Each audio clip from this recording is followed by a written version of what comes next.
कक्षा 6 में पढ़ने वाली एक छात्रा जो कि प्रार्थना में उसकी तबीयत थोड़ी खराब हो रही थी और जैसे जैसे वक्त आगे बढ़ रहा था वैसे वैसे उसकी तबीयत ज़्यादा खराब हो रही थी। थोड़ी बहुत ऐसी दवाइयाँ देकर उस लड़की से कहा, बेटा आज तुम्हें घर जाना चाहिए, घर जाकर आराम करना चाहिए। वो लड़की अपनी घर आती है और जैसे ही अपने घर के दहलीज के अंदर कदम रखती है तभी से अपनी माँ को बार बार आवाज लगा रही थी, माँ तुम कहाँ हो, माँ तुम कहाँ हो। लेकिन माँ का कोई रिस्पॉन्स नहीं आ रहा था। इसी बात को लेकर लड़की और ज्यादा परेशान हो जाती है। जब घर के कमरे के पास पहुँचती है, कमरे के पास जाकर देखती है अंदर से कुंडी बंद है। माँ को बार बार आवाज लगा रही थी लेकिन माँ कोई भी उसका रिस्पॉन्स नहीं दे रही थी। लेकिन उसने थोड़ा सा ध्यान से सुना तो कमरे के अंदर से अजीब तरह की आवाजें आ रही थी, जिसको देखकर वो थोड़ा परेशान होती है। तभी दरवाजे के झरोखे से झांककर वो देखने की कोशिश करती है कि आखिरकार कमरे में कौन है और ये आवाजें क्यों आ रही है। तभी वो देखती है तो उसकी माँ नग्न अवस्था में थी और उसके साथ एक और व्यक्ति है।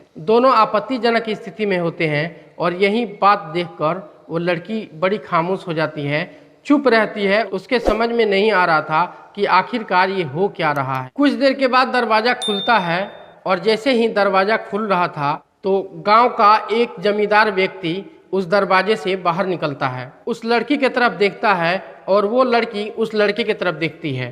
तभी उसकी माँ भी अंदर से निकल कर आती है, अपनी बेटी को गोद में लेकर कमरे के अंदर चली जाती है और कहती है, बेटा आज स्कूल से जल्दी क्यों आ गई। लेकिन बेटी अपने आने की कारण नहीं बताती, लेकिन अपनी माँ को ऐसे ही देख रही थी, कुछ कहने की स्थिति में नहीं थी क्योंकि उसने जो देखा था उसकी कभी कल्पना नहीं की। उसके बाद जो इस घटना में लड़की के साथ होता है, उस बेटी के साथ, उसकी माँ ने भी कभी कल्पना नहीं की थी कि आखिरकार इसके साथ ऐसा कैसे हो सकता है।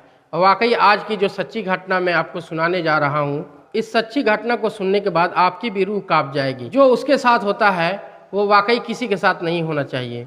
आदाब, नमस्कार, सत श्री अकाल। मैं माहिम अंसारी।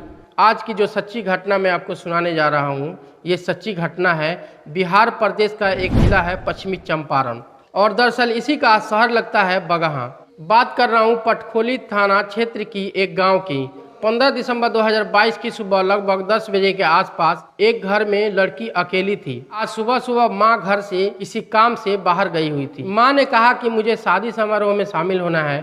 उसके पिताजी मजदूरी करने के लिए बाहर जाते हैं। बेटी अकेली थी। उसको वाकई बताकर जाया गया था कि बेटा घर में पशुओं के लिए चारे का इंतजाम करना है और जैसे ही दोपहर हो जाए इसलिए उनके चारे का इंतजाम कर देना और कहीं नहीं जाना है, आज स्कूल नहीं जाना है। वो बेटी घर पर अकेली थी। जब 11 बजे के आसपास का वक्त हो चला था तो गांव का एक व्यक्ति जिसका नाम जीतन है, उसे प्यार से जीतन कहते हैं, लेकिन उसका असली नाम जितेंद्र कुमार यादव होता है। वो आवाज लगाता है। वो बेटी घर से बाहर आती है, पूछती है कि जी चाचा क्या बात है।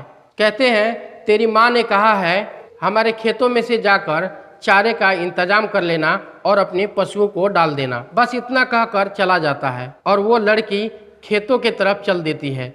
लगभग गांव से 500 से 700 मीटर दूरी पे खेत थे और लड़की चारे का इंतजाम कर रही थी। अचानक ही एक व्यक्ति की एंट्री होती है और जैसे ही व्यक्ति मौके पर आता है उस लड़की को बुरी नीयत से दबोच लेता है, ईंख के खेत में लेकर जाता है। वो लड़की परेशान थी, चीख रही थी, चिल्ला रही थी, कह रही थी कि तुम मेरे साथ ऐसा कैसे कर रहे हो, ये क्या कर रहे हो अंकल, मुझे डर लग रहा है। तमाम तरह की बातें कर रही थी। लेकिन उसने उस लड़की को पीटना शुरू कर दिया ताकि वो शोर न मचाए, ताकि वो चिल्लाए ना। जब उसने कई बार उस लड़की को पीटा, उसको डांटा, तब उस लड़की ने कहा मुझे तुम क्यों मार रहे हो। उसने कहा अगर तुमने चीखने की, चिल्लाने की कोशिश की तो ऐसे ही तुम्हारे साथ मारपीट होगी। वहीं पास में एक कुदाली रखी हुई थी।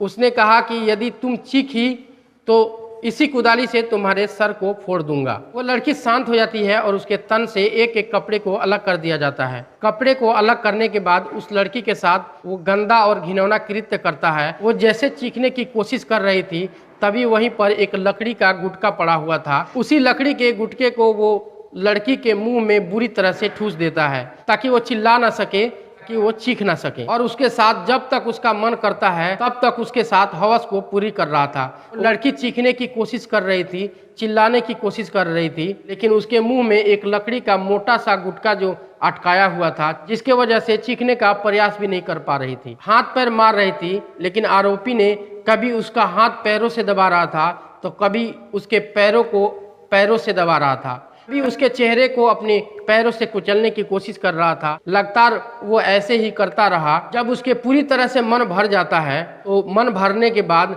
उसके साथ रेप जैसी घटना को अंजाम देने के बाद फिर उस लड़की के दोनों आंखों को फोड़ देता है। और वो लड़की अभी मरणासन हालत में थी, जिंदा थी लेकिन अभी मरी नहीं थी। तभी उसने जो ईंख की पत्तियां थी उन पत्तियों को उसने इकट्ठा किया, उससे रस्सी बनाए और उस लड़की का उससे गला घोटकर उसकी हत्या कर दी। जब शाम के लगभग 3 या 4 बजे का वक्त था, उस ईंख से बाहर निकलकर झांकने का कोशिश कर रहा था तो दूर दूर तक कोई व्यक्ति दिखाई नहीं दे रहा था। तब उसने सोचा इसको क्यों ना इस लड़की को कोई ऐसी जगह लेकर जाया जाए जहां से इसकी लाश ना मिले। तभी वो उसकी शरीर को, उसकी बॉडी को अपने कंधे पर रखता है और कंधे पर रखने के बाद लगभग 1 किलोमीटर तक ऐसे ही चलता रहता है। यहाँ से जो उसके कपड़े भी अपने साथ लेकर जाता है, लेकिन जो चप्पल थे उसके उसी ईंख के खेत में छूट जाते हैं। 1 किलोमीटर दूर जाने के बाद उसको एक नदी मिलती है, हरहा नदी। उसी के किनारे ले जाने के बाद एक गड्ढा खोदता है, लगभग 4 फुट गहरा और 7 फुट लंबा। गड्ढा खोदने के बाद उस लड़की को उस गड्ढे के अंदर दबा देता है और झाड़ियां रखकर बकायदे अपने घर पे चला आता है। अब लड़की शाम तक घर पर जब नहीं पहुंचती है कि माँ शादी समारोह से वापस लौटकर घर आती है तो वो अपने बेटी को लगातार ढूंढने की कोशिश करती है।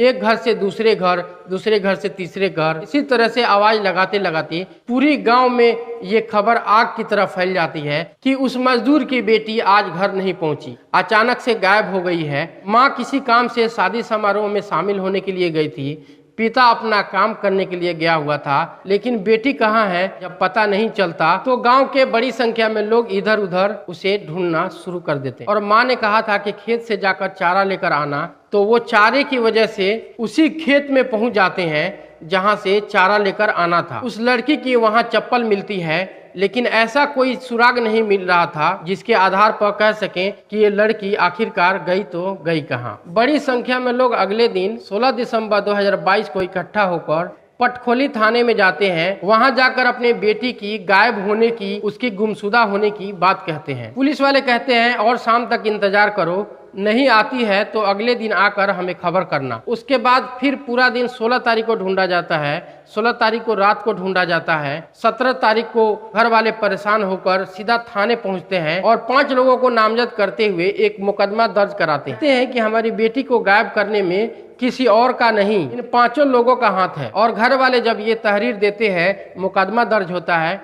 उसके बाद बड़ी संख्या में लोग अगले दिन इकट्ठा होकर 18 तारीख को सुबह से ही खेतों पर इधर उधर तलाश करने की कोशिश करना शुरू कर देते हैं। और ढूंढते ढूंढते हरहा नदी जो होती है, इसी हरहा नदी के आसपास के इलाके में ढूंढ रहे थे, तभी एक व्यक्ति की नजर पहुंचती है कि एक ताजी मिट्टी खुदी हुई है। आखिरकार ये ताजी मिट्टी क्यों खुदी हुई है? उसके ऊपर से कुछ झाड़ियां रखी हुई थी और ऐसे ही देखते हैं तो कुछ ही फासले से उस लड़की की यूनिफॉर्म उस गड्ढे के पास पड़ी हुई थी। यूनिफॉर्म को वो व्यक्ति दबाना भूल गया था। और जैसे ही पुलिस ने और लोगों ने उस जगह को देखा, उस गड्ढे को खुदवाया, तो उसमें से लड़की की लाश निकलती है। जैसे लाश निकलती है, लोगों के रोंगटे खड़े हो जाते हैं ये देखकर, क्योंकि वो लकड़ी का गुटका उसके मुंह में अटका हुआ था, साथ ही उसके दोनों आंखें फूटी हुई थी, शरीर पर चोट के निशान दिए गए थे। ऐसा लग रहा था कई लोगों ने मिलकर उसके साथ गंदा और घिनौना कृत्य किया है। लाश को बाहर निकाला जाता है, उसका पोस्टमार्टम कराया जाता है।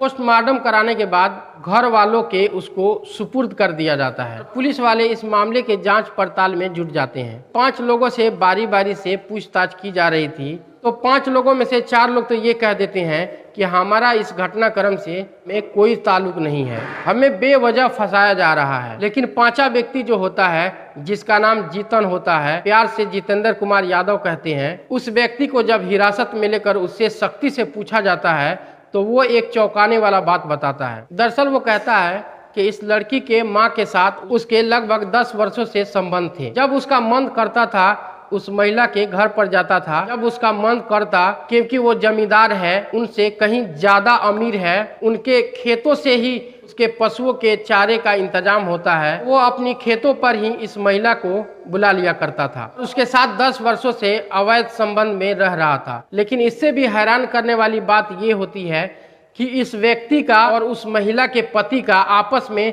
बहुत अच्छा दोस्ताना होता है। दोस्ती होने के बाद भी उसकी पत्नी के साथ इस तरह के एक अजीब रिश्ते में बंधा हुआ था। वो ये नहीं जानता था कि ये राज एक ना एक दिन खुल जाएगा, और ये राज खुल जाता है तब जब इस लड़की की तबीयत खराब हो जाती है स्कूल के अंदर, और लड़की उस दिन स्कूल से जल्दी आ जाती है। जल्दी आने के बाद अपनी ही आंखों से घर में अपनी माँ और उस व्यक्ति को आपत्तिजनक स्थिति में देखती है, तो वो कुछ कह नहीं पाती। बार बार उसकी माँ उसको समझाने की कोशिश कर रही थी, बताने की कोशिश कर रही थी कि ये बात किसी को मत बताना, लेकिन लड़की ना तो हाँ कर रही थी, नहीं ना कर रही थी। तभी उस व्यक्ति को लगता है ऐसा ना हो ये हमारी पोल खोल दे, हमारी बात को लोगों से बता दे। यदि ये बात गांव में पता चल जाएगी तो हमारी बहुत ज्यादा बदनामी हो जाएगी। और उसने यही बात सोचकर 15 दिसंबर 2022 को ऐसा प्लानिंग की कि घर में कोई नहीं था, बच्ची को धोखे से अपने साथ ले जाता है। ले जाने के बाद उसके साथ बलात्कार जैसी घटना को अंजाम देता है ताकि दूसरे लोगों पर शक हो जाए, क्योंकि उस लड़की को कभी इस नियत से इस तरह से